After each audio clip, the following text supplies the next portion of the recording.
Се уште нема најава за одржување на пленарна седница на која ќе бидат изгласани законите од петиот сет владини мерки за облажување на последиците од корона кризата. Премиерот Зоран Заев денеска од Велес порача дека се отворени сите можности за деблокада на институциите, меѓу кои воредна состојба во земјата. Јас ќе одржам состанок со претседателот на собранието, веројатно и со претседателот на Демократска унија за интеграција, да разгледаме одредени можности кои ќе ни стојат на располагање за да го одблокираме собранието. Така да сите опции се отворени, од лидерска средба до координаторите на пратеничките групи изнаоѓање решение, до воредна состојба, до се.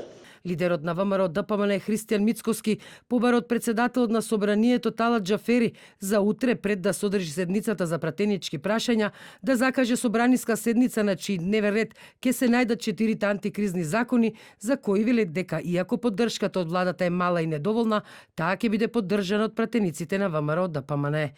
Џафери пак останува на ставот дека пратениците треба најнапред да го изгласаат дневниот ред на 36-та седница и при тоа да се утврдат приоритетни точки за гласање, а не како што бара ВМРО ДПМН. Иако лидерот на ВМРО ДПМН Христијан Мицковски бара свикување на итна седница за утре на која што ќе се гласат антикризните закони, сепак таква седница нема да има, затоа што секој последен четврток во месецот е резервиран за седница за пратенички прашања до премиерот и министрите во владата. Пратеникот Миле Левков од ВМРО ДПМН денеска реагираше дека собранието не е блокирано, затоа што опозицијата, како што рече тој, е тука и е подготвена да даде поддршка за важни закони за граѓаните. Не можете да имате блокирано собрание кога имате јасна понуда од страна на цела една пратеничка група со 44 пратеници. Ставете посебна ковид седница со точки од петиот пакет мерки и потребни закони за справување со кризата и не два ќе добиете 44 пратеници.